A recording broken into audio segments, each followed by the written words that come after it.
Legs crossed, back straight, eyes closed. Breathing in through our noses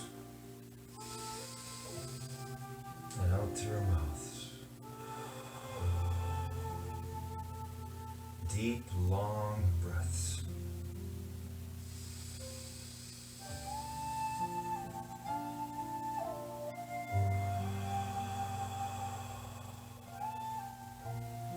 Feel that power of you controlling your breathing.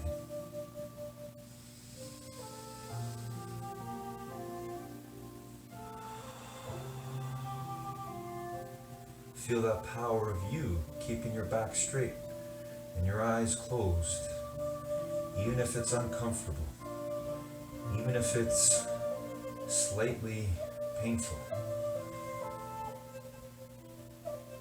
That's your true power. That's your determination. So use that power here, now, and forever.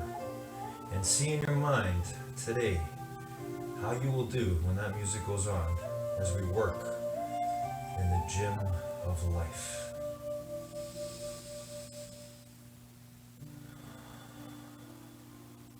But you gotta see it in your mind right now if you want to bring it out into the world.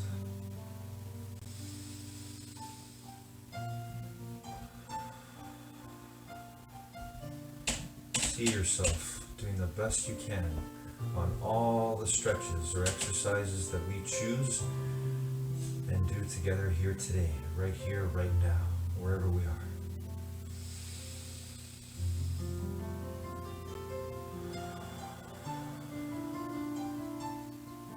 Because you were born to do that. You were born to use your determination to see in your mind what you want to create and then make real as you open your eyes and live your life.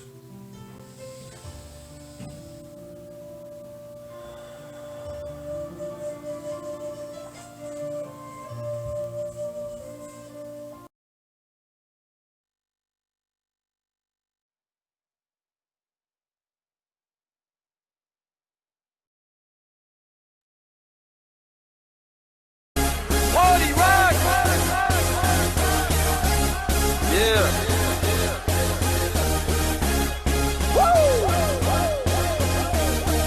Let's go! Party rock is in the house tonight. Everybody just have a good time. Yeah. And we gon' make you lose your mind. Everybody just have a good time. Party rock is in the house tonight. Everybody just have a good time. I can feel it. And we gon' make you lose your mind. Yeah. We just wanna see you Shake that.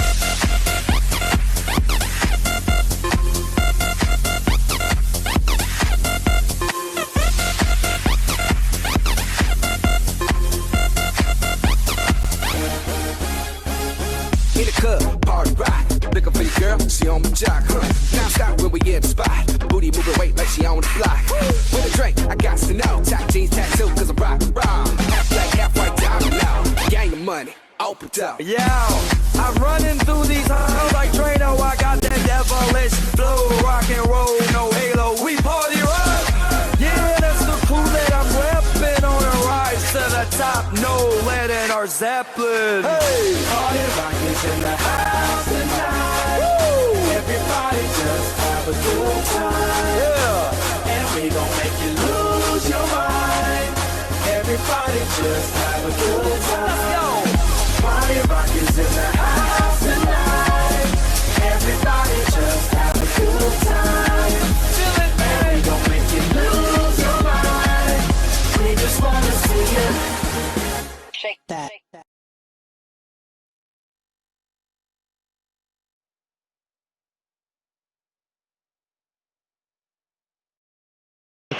Cuidado, cuidado Messi dentro del área, Messi, gol, gol, gol, gol, gol.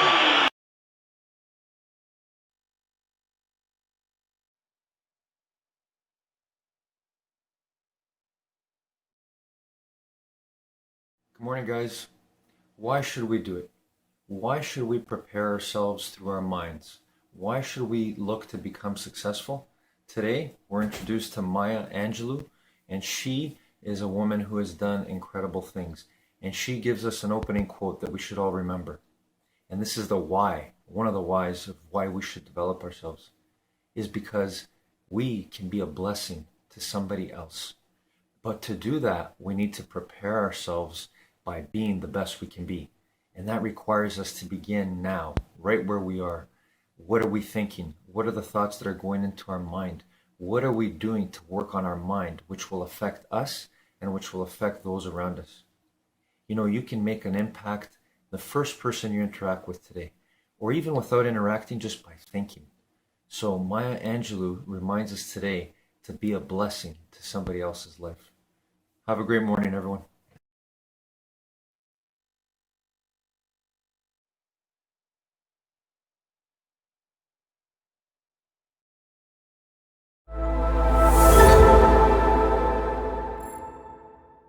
Today, in Growth Day, we are taking on the topic of handling conflict better.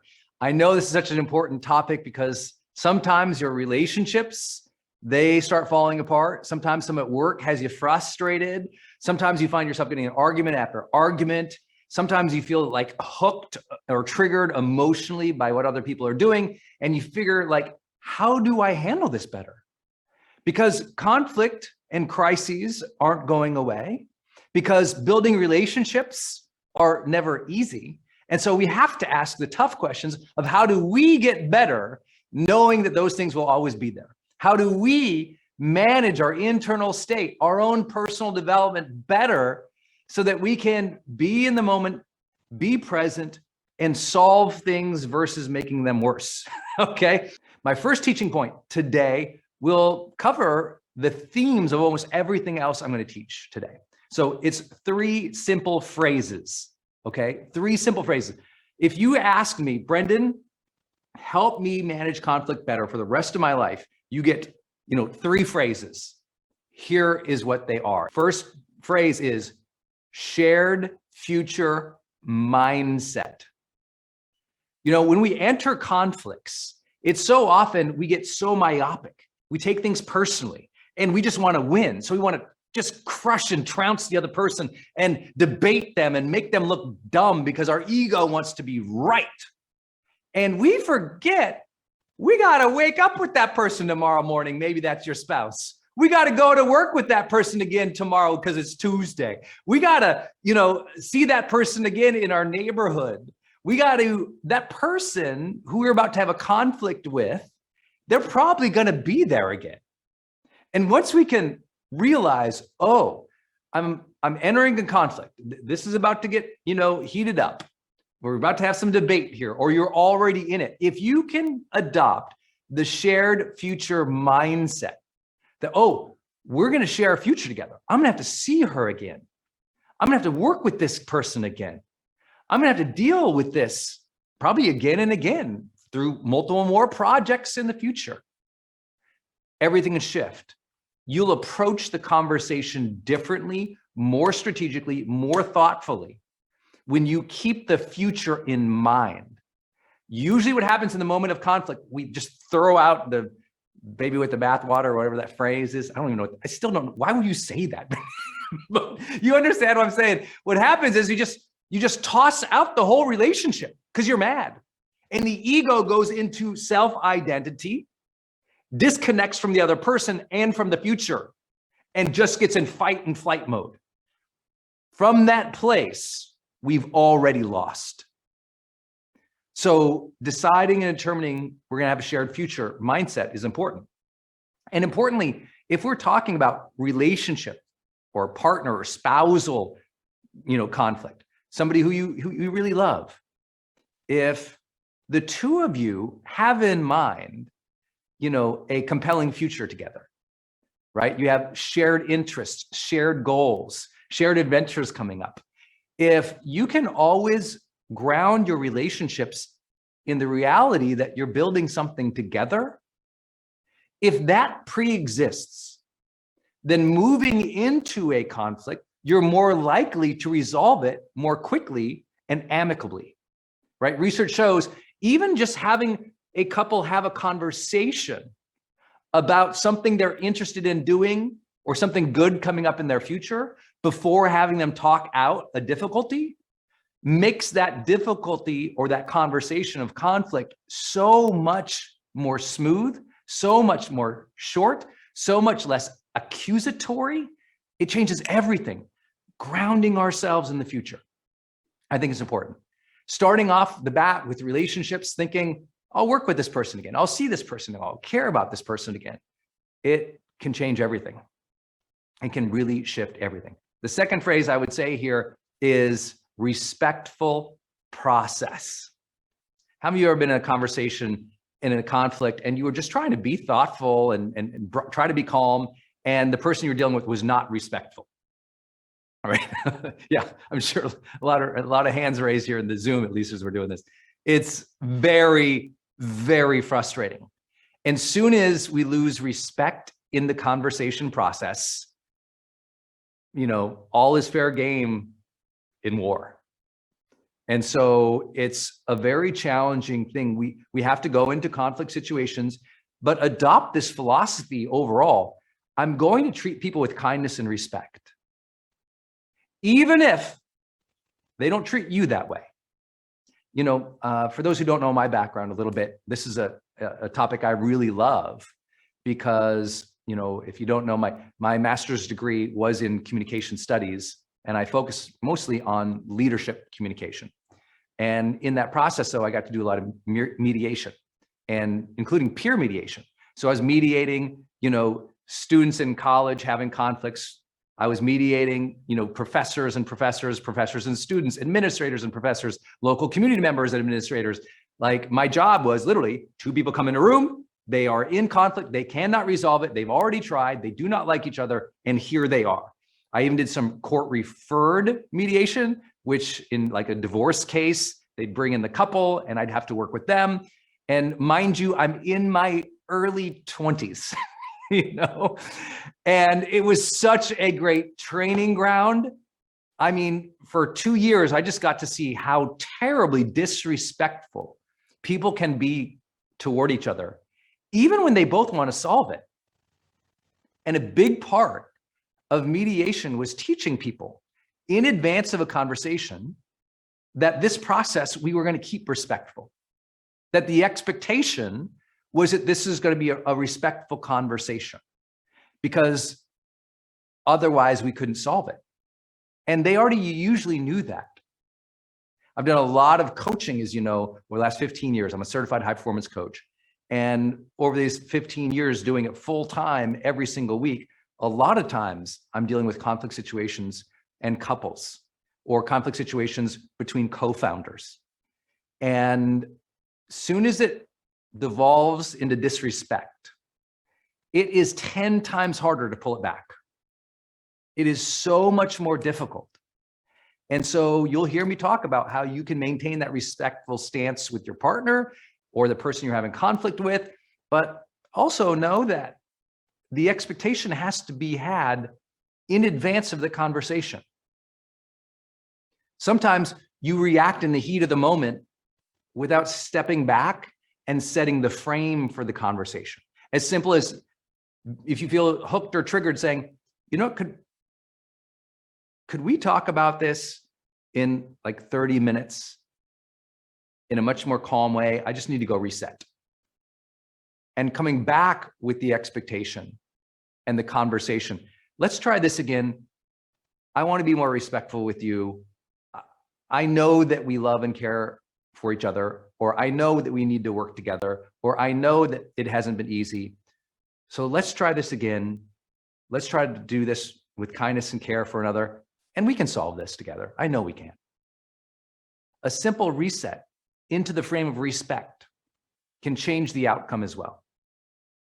And the third phrase, so the first phrase was shared future mindset. The last phrase was respectful process. The third one is empathy and encouragement. Now, we all know about empathy, right? We all know we're supposed to listen, understand, feel, sense their thoughts and feelings. We're supposed to reflect back how they're feeling and what they're going through. We're supposed to validate, maybe not their beliefs, but validate them as a person. We're supposed to really feel their pain or walk in their shoes. You've heard these phrases before, right? Empathy, people know they should do that. But in conflict, common sense is not always common practice. And that's why we really wreck relationships. And empathy is one of those. Being an empathetic listener, we'll talk about how, is so important. But notice the phrase, empathy and encouragement. Do you know what in conflict also goes out the window? I said earlier, what goes out the window? Well, shared relationship and the future. Well, the ego also can't see and validate and praise the other person, which is exactly what they need. We forget because we're hooked or we're upset or we disagree that the other person is, if you're a spiritual person, a child of God, or the other person, has extraordinary potential, or the other person has been through a lot in their life, or the other person is struggling. And we forget that people actually need a lot of encouragement. And I know being in Growth Day, you tend to be the person who is more encouraging in your relationships. We know that from our research. You tend to be the person who's usually more of the optimist or more of the leader position, that you're the person who's supportive of others, more kind of others, and yes, more encouraging of others. But we forget that when we're angry. Who's guilty? Okay, a few of us. Think about the last argument you had with somebody. Did you praise them? Did you encourage them to share? Did you say a kind word? Did you appreciate something about them? Most people don't. They're on the attack. They're on the offensive. They think they are at war and they must win at all costs. That's the ego. That's narcissism. That's sociopathy. You know what it is it's saying, I must destroy this person because it's a zero-sum game. Either they're evil and I'm good, or I'm right and they are wrong, and there is no in between. And what that does is it objectifies the other person into the category of darkness and bad versus recognizing human frailty, human suffering. It strips us away from that common humanity. And if we let that happen with every conflict situation, no wonder we live in a divisive world where it's accusatory, where it's blaming, where it's the worst assumption about the other person. When in reality, what we really need to do is remember the human struggle, remember their humanity.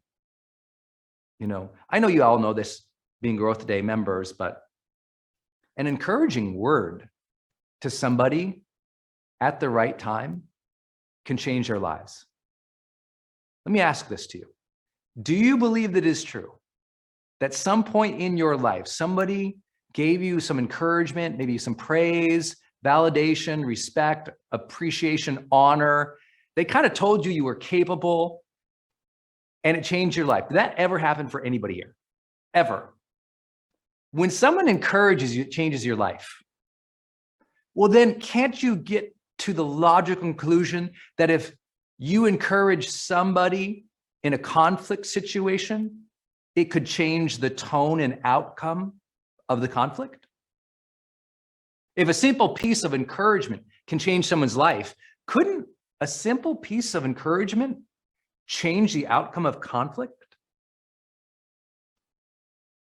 Boom, everything changes. The second you get that, like, whoa, encouraging another person in conflict could change the outcome, make them feel respected, make them believe in themselves, make them feel honored, make them feel appreciated, make them feel heard, make them feel validated in some way, even if at the content or topic level you disagree. This changes everything. When you can encourage another human and still debate a topic, now you're a mature adult. Before that, you're screwed. Forgive my language. Before that, you're locked into unconscious immaturity. And I don't say that flippantly. We've all been there. We've all lost our stuff in a conflict situation. We've all said things we regret. I'll remind you, no one here is trying to be perfect in Growth Day. Our job is to prompt you with new ideas, new phrases, new mindset, new ways of thinking about things. But just think about this. The next time you're going to go have a strong or difficult or conflictual conversation with your partner or your spouse or someone you're in relationship with intimately, imagine if you just said, okay, we have a shared future together. I'm going to respect him or her in this process. And I'm going to make sure I encourage them a little bit. If you did those three things, if you entered it from those three frames, a very different energy happens in that relationship, a very different one. So a lot of these themes are going to come up. That was literally my first point. So all of that was my first point, which is the three primary phrases. Shared future mindset, making sure we have a respectful process and encouraging other. This will change everything.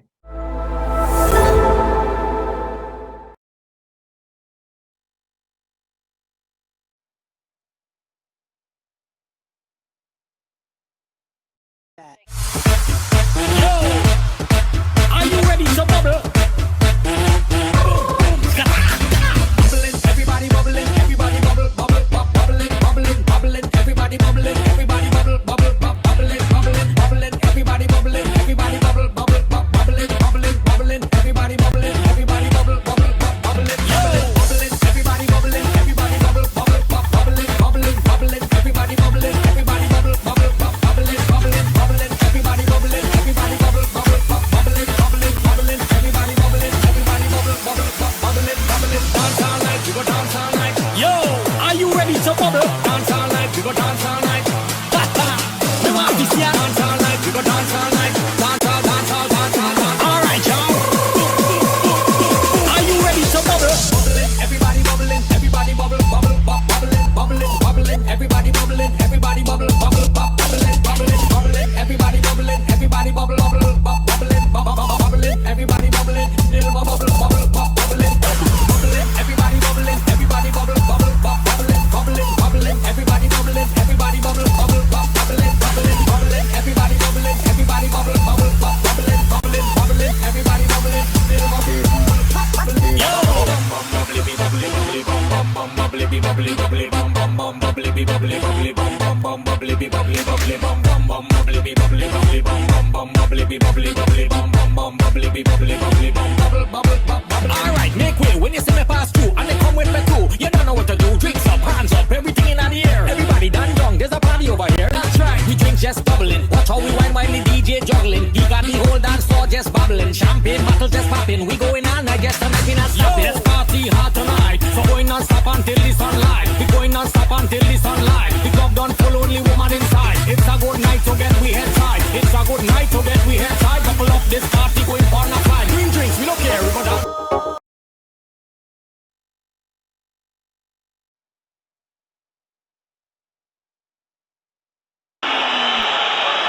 It's Lionel Messi. It's 1-0 to Barcelona.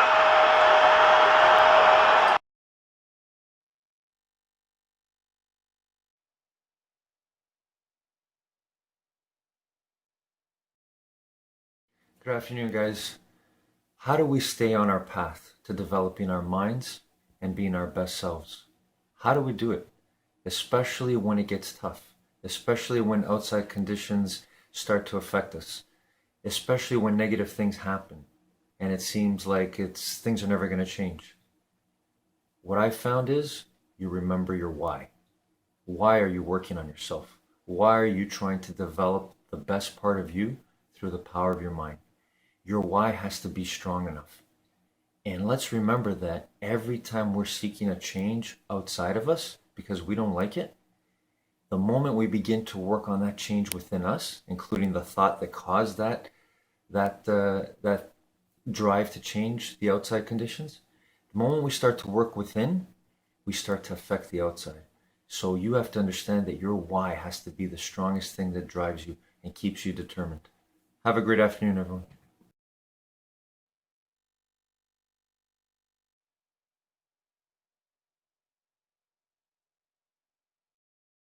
People get mad at the wealthy. What they should do is read the books the wealthy people wrote and then just do what they did. It's not that complicated.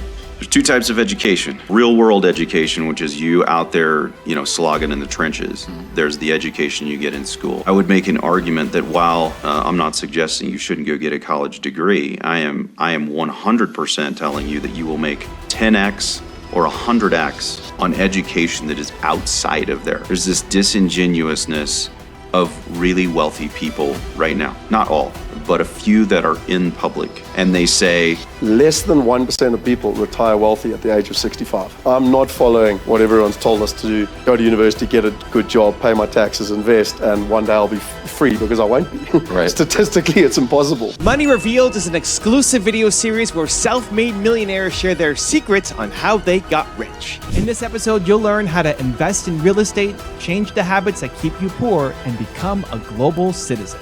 These are the lessons that they don't teach you in school about making money. And we've partnered with the series creator Jeff Hayes to bring it to you on my YouTube channel. Enjoy.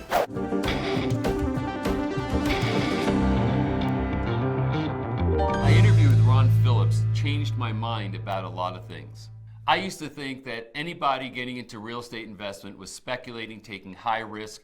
I myself had gotten hurt many times in real estate investment saying, this isn't my business, this isn't my expertise, and there's no consistent way to really earn money by investing in real estate. Well, my opinion's completely changed on that.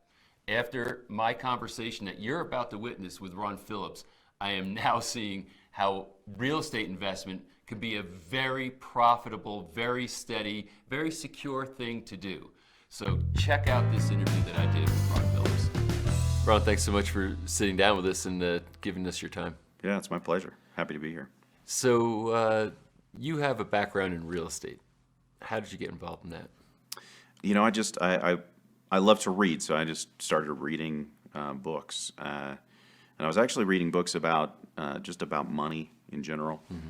And I traded one to a buddy of mine, and he gave me a book that was specifically about real estate investing.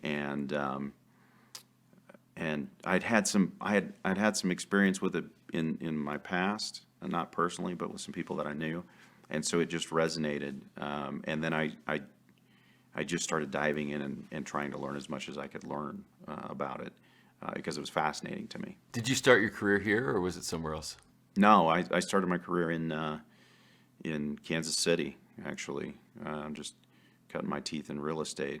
That was after a sales career, and so I had been in sales for a number of years after the military, and then I did a real estate deal and never looked back. So what form of real estate investing do you do? Well, I started out doing like wholesaling and rehabbing or fixing houses and selling to the market. And then I started to realize after I hung out with I was buying properties from a couple, and they kept having houses, and I was a little bit fascinated as to why they continued to have properties. And it turns out they were selling off their rental pool and replacing it with other properties constantly. So I was buying these properties, and they always seemed available for lunch. They didn't seem to work as hard as I did, and so I just started to ask them questions about what they did, and lo and behold, they really didn't work as hard as me, and they made considerably more money than I did. Right. So it didn't take me very long to try to start to understand why. Why is it that they have time and they have money, and I have time? I don't have any time, and I have money, but it seems like there's a cap to that, And they owned a rental real estate portfolio that produced cash flow like a machine every single month, and I didn't. I was producing my income from buying properties or buying inventory, selling the inventory. Well, once I'm out of inventory, I'm out of business. So I just had to constantly fill this engine that I had made, which is there's nothing wrong with that. But once I realized that you could fill it once and it kept paying you over and over again, I'm not the sharpest tool in the shed, but I figured that out real quick. You could actually have these things just constantly produce money for you. So basically, you were like what they'd call flipping houses. You'd buy it, rehab, and then sell it, and then get the next one. So it was very transactional, the business. It's transaction to transaction that you were living. It was, and I was in business with my brother, and we, we found a way to create a little bit more of a machine. We had a mortgage broker that was helping us out. He would get the people all qualified for us. And so we had people coming in on the buyer side, and we had figured out how to, create a pretty decent funnel on our acquisition side too. And so that thing was starting to churn out some pretty decent volume. And then there was some regulation changes that really hurt our business in the early 2000s. What were those? In other words, because this is kind of important when you're dealing in a regulated industry, and there's aspects that touch real estate that are very regulated, right? Sure. And those are things you have to kind of be prepared for. There could be shifts, and how might that affect you? So what was it that actually happened? Yeah, and we were completely unprepared for it. We were selling all of our properties. All the people that were coming to us were using HUD financing. And so we were very Can you just dependent. explain what HUD financing is? Yeah, it's a government-backed loan product, right? So and this was pre-2008 crash. So back then, anybody that fogged a mirror could get a loan. Right. Literally anybody could get a loan. And so all of our business, well, not because we were rehabbing houses that were kind of in the lower income area. And so since we were so dependent on this one source, there was some fraud that had happened in Kansas City. HUD changed their guidelines for rehabbers, so we had to have 12 months on title before we could sell a property to a person that was using a HUD loan. Which means that you had to hold it longer? Yeah, for a year. Wow. So our machine that we had built, all of a sudden, came to a grinding halt because we couldn't get rid of our properties. And we had to hold them for a year, which forced us into the rental market. Interestingly, right when I had already been talking to these other people, and so it was fortuitous that I understood that. So that stopped my business, but it also forced me into another business that has been more lucrative. But to that point about regulation, there was also some things that happened in the rental market right around the same time, because in the area where we had these homes, Section 8 is prevalent, and Section 8 is government paid for housing, right? So they get a voucher, and then they can go and rent a property. In Kansas City at the time, they had based housing on, or the amount of rent on a point system. And that was to supposedly have better housing. And so you got points for ceiling fans, you got points for certain things that you put in the house. And so people could go in and they could point out a house. In other words, they could get the top rent, but the house really wasn't that much nicer. Our properties were really nice because we had rehabbed them for retail, not for rental. And so we were getting really, really high rent. Good news for us is that because we bought them very low and we had a spread in them, when they changed the guidelines, it didn't kill us. But it could have, because a lot of people were paying very high prices for those properties because of this point system, because the government was paying above normal rent range for these houses. And right around the same time, they decided they didn't want to do that anymore. So they went back to market rent and lowered the rents. The rents lowered several $100s per door overnight. And so people who had overpaid, now they were in jeopardy of getting foreclosed on, which didn't happen to us. But those two things right there told me you don't want to be dependent on these programs that the government can just change overnight. You want to be dependent. You want to make sure that you run your numbers on market rents and have more exit strategies than just one exit strategy on your properties. So if I just want to fast forward to the end here, are you available a lot for lunch? I am, yeah. I am, yeah. So now you've figured that part out. Okay. I am, all right. Yeah. I've actually moved into multifamily properties. It's a fantastic game to play if you just get in and learn it and start playing it, play it right. So going back here, though, I had to imagine that in the development of your business, when you were selling the homes, you needed sort of that windfall to be able to invest in the next property, is what I'm imagining. So now all of a sudden you slow that because now you got rent trickling in as compared to saying that you have, you know, a large sum of cash to go and make another investment. So were you able to get other types of financing to support your business, or how did you navigate that?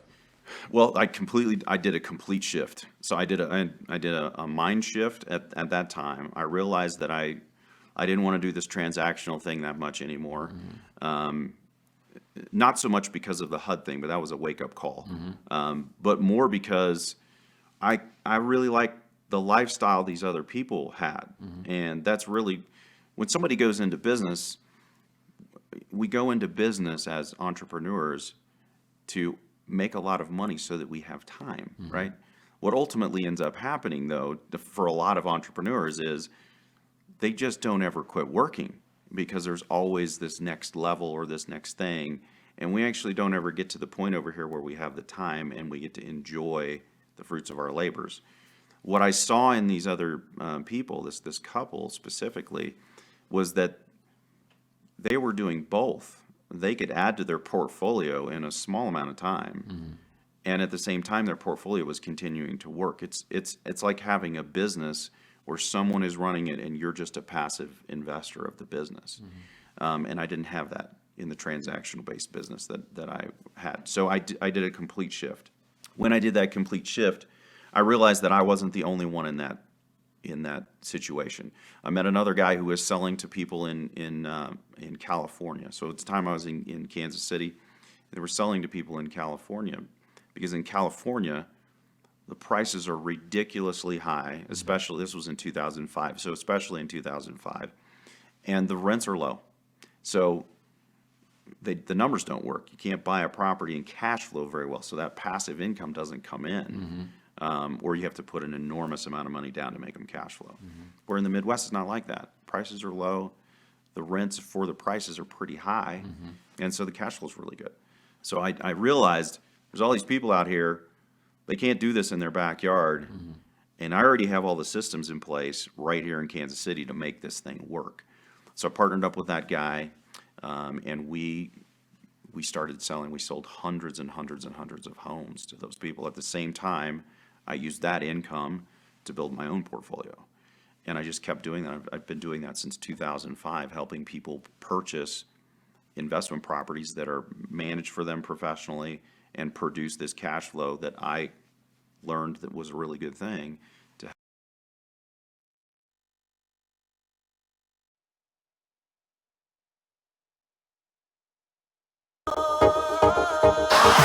Dale a tu cuerpo alegría Macarena, que tu cuerpo para dar la alegría cosa buena. Dale a tu cuerpo alegría Macarena, Macarena. Dale a tu cuerpo alegría Macarena, que tu cuerpo para dar la alegría cosa buena. Dale a tu cuerpo alegría Macarena, Macarena. Dale a tu cuerpo alegría Macarena, que tu cuerpo para dar la alegría cosa buena. Dale a tu cuerpo alegría Macarena, Macarena. Dale a tu cuerpo alegría Macarena, que tu cuerpo para dar la alegría cosa buena. Dale a tu cuerpo alegría Macarena, Macarena.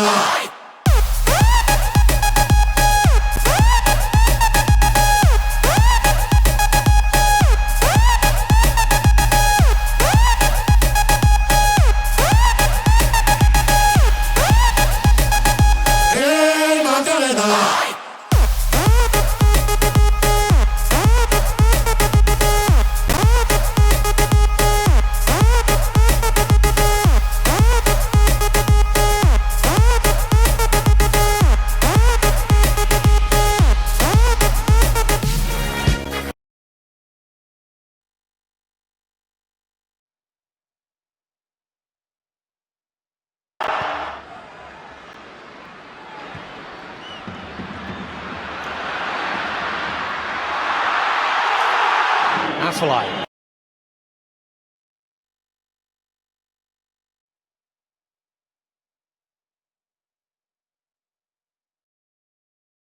Good evening, guys. As we live each day and try to become the best we can be on our path, we have to remember what a blessing we can be in the most simplest of things.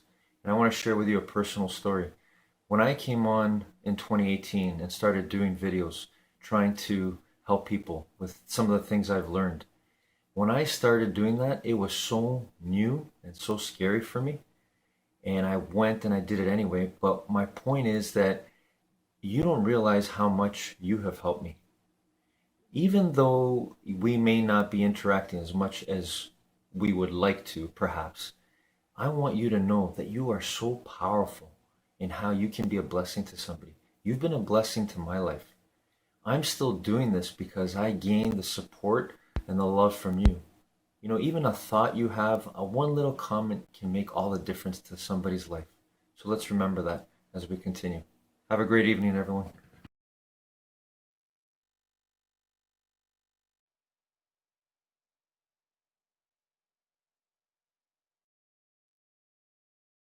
Free will ultimately does not come in until there's some awareness in you. That's where free will comes from. Until you have some awareness, you are run by the conditioning of your mind, and so you have no choice. The element of choice comes in when you become aware, for example, of the thoughts that go through your head, and you might realize suddenly, and for some people that's the first time they awaken spiritually, when they realize that for years they've had a voice in their head talking to them, which could be a monologue, it could be a dialogue, you could have a conversation with yourself, you can beat yourself up and say, I'm not good enough. The voice in the head, for some people the spiritual awakening comes when they become aware that there's a voice in the head, and there's the awareness. At the moment there's the awareness, you might even be able to choose to let go of a certain thought, a repetitive thought that you don't need anymore, that you don't want anymore, and then you surrender it, or you breathe it out. You don't need it. Need motivation? Watch a Top 10 with Believe Nation. Hey, it's Evan Carmichael, and I make these videos because running the business is hard, and waking up every day and getting to work when you're all by yourself is hard. And the thing that saved me, that continues to inspire me, motivate me, give me hope, inspiration, ideas, is looking at the stories of people who've done a lot more than me. And I learn strategies, I get motivation, and it gets me to believe in myself to go off and attack the day. And so I hope this video inspires you to do the same as well. So today, let's learn from one of the best, Eckhart Tolle, and my take on his top 10 rules of success. Enjoy. Sometimes people are in the grip of strong emotions, but if there's a little bit of awareness there, if let's say it's anger, anger arises, but in the background you're aware that there's emotion of anger. So there's a small element of choices come in. Do you want to then attack this person? If there's awareness, you can observe the anger, but may no longer need to act it out. I'm not talking about suppressing, but recognizing. The more awareness you have, or presence, the more choice there's in your life. And then it's only then that you actually become truly intelligent, because this awareness is not an IQ thing.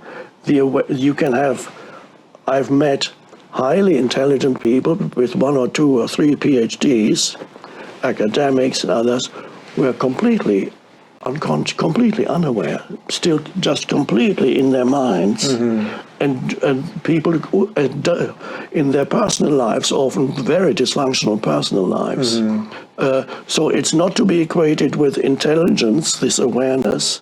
Rule number 2 is take responsibility. To take responsibility for, what is it that you can take responsibility for primarily?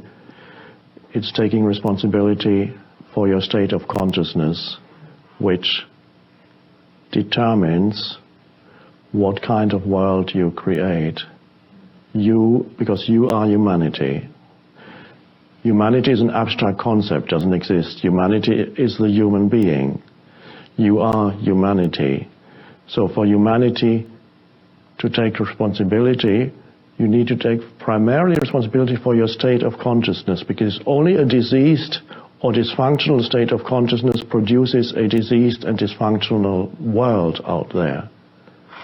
By world, I mean the human-made world that has been imposed on what's already there, the planet, which is potentially, of course, a paradise.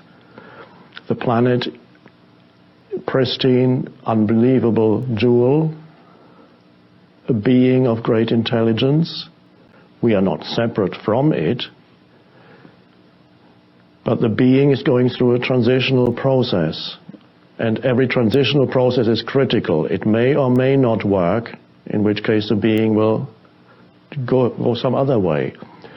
But your state of consciousness determines what kind of world you create, what kind of action you take, and what consequences your actions have. So here, this is why my main work is to address the cause of dysfunction, which lies in the human mind. The dysfunction of the human mind, or as it is sometimes called in Zen, the sickness of the human mind. So, as I see it, and I don't think anybody who reads history can doubt it, there is a deep-seated dysfunction in humans, has been there for thousands of years. And if there's no shift in that, then the dysfunction will destroy us. It probably won't destroy the planet because the planet has enormous resources, but it will take a while for the planet to recover. All you have to do then is primarily take responsibility for your state of consciousness now. Now. And this is what the entire teaching really is about. What is my state of consciousness at this moment? Am I generating disturbance? Am I generating negativity? Am I generating conflict and suffering for myself and others? Am I generating inner pollution? Am I polluting the beautiful being that I am with continuous absurd movements of thought, producing negative emotions, producing an entire entity that is illusory, that I call the me. So, to take responsibility, there needs to be just, of course, an awakening where you can say, okay, I will take responsibility now. Some people don't know that there is even the possibility of taking responsibility. That's why you are so important. Anybody who realizes it, you are the beginning of the transformed world. Rule number 3 is practice positive affirmations. Affirmations are, if they are done rightly, can be very beautiful substitutes for prayers.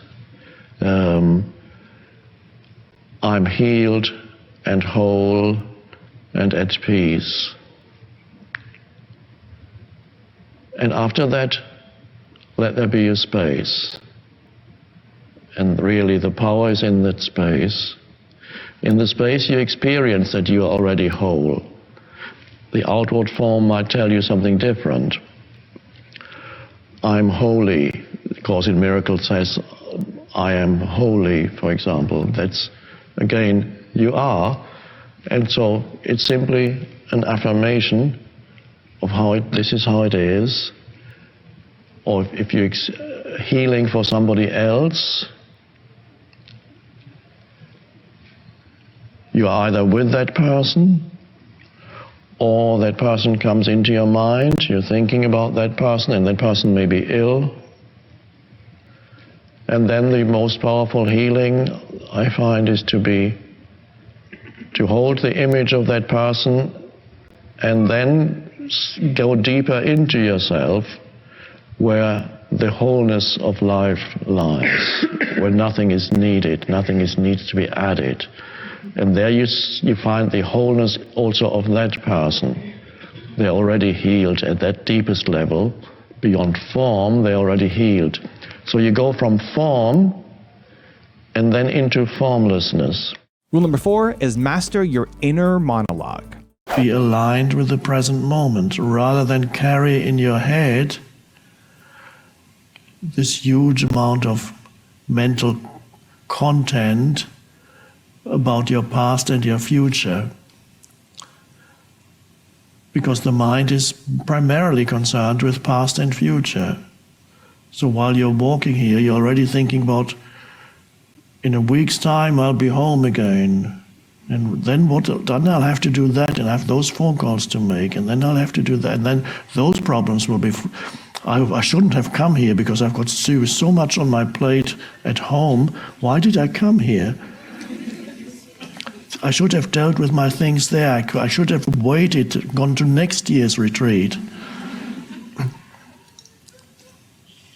As that's the self-talk in the head. You may encounter it here too. As you walk from here to there, you will encounter the self-talk in the head. So how do you get out of the self-talk in the head? One, you need to know that that's self-talk in the head.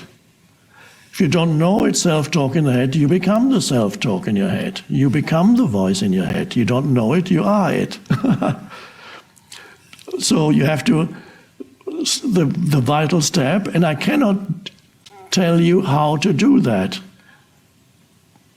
That minimum of awareness needs to be there where you know that there's self-talk happening in my head and it's telling you some kind of story. It could be the briefest of stories, like, I shouldn't have come here, or I don't fit in here, all these people are too spiritual for me, or I'm so spiritual, these people are not spiritual at all. It's all little stories in the head. Even every fragment of self-talk is a little story in the head that goes around. And then you look at reality through the lens of the little story. It's not just one story, of course, there comes another one and another. And some stories are not little, they may be big stories about yourself and your life and what's gone wrong with it or what's gone right with it. So even that's a story. More pleasant than if it's gone wrong.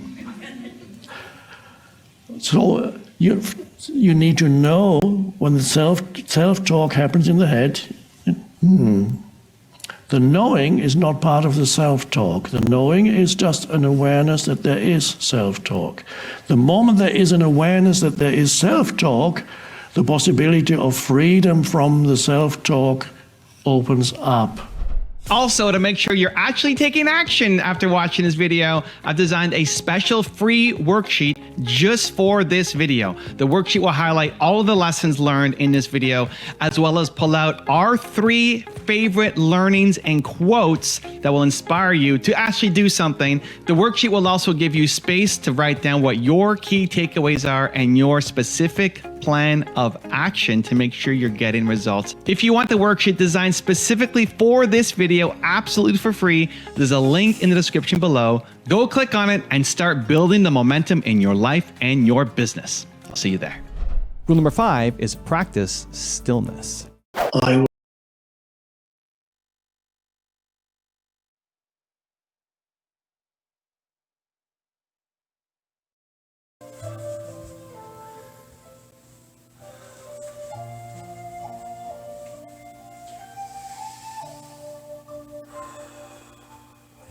Here we are again, ending the way we begun today together. Knowing the truth, though, that nothing ever ends, nothing is ever over. Determination is never over, never done. Because we are an energy.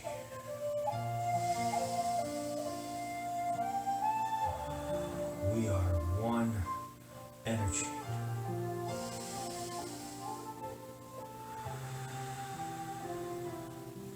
The way we take control of our breathing in this moment, the way we did our best today on all the exercises and stretches we did, that's the same way, same process we can use to make the best decisions. No, not decisions, determinations. Positive choices, loving choices, peaceful, grateful, Mind healthy, mind wealthy. Choices, determinations. We don't choose and lose. We determine and win. Just like we won again today, here, right now. Just like we're winning right here, right now. Just by being. Our presence, who we are.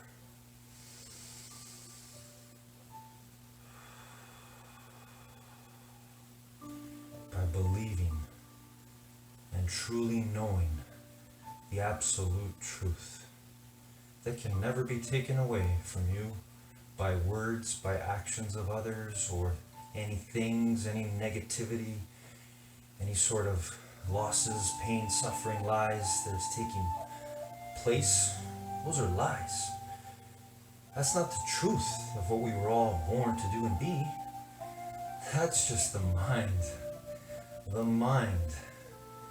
that has taken over. The collective mind, our individual minds, but we have the power. We have our determination. We have the power to separate our minds from who we really are.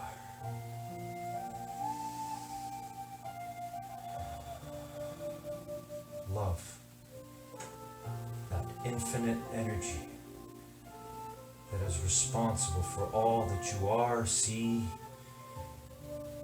the universe. What else could create something so magnificent other than love? The power of love. The love that's in you, in all of us. So let's just get our thoughts, our negativity, our anxieties, our stresses, when things don't go our way or as they should, get those thoughts out of the way. And feel the truth when all that has gone away. It's love. It's infinite intelligence. It's you.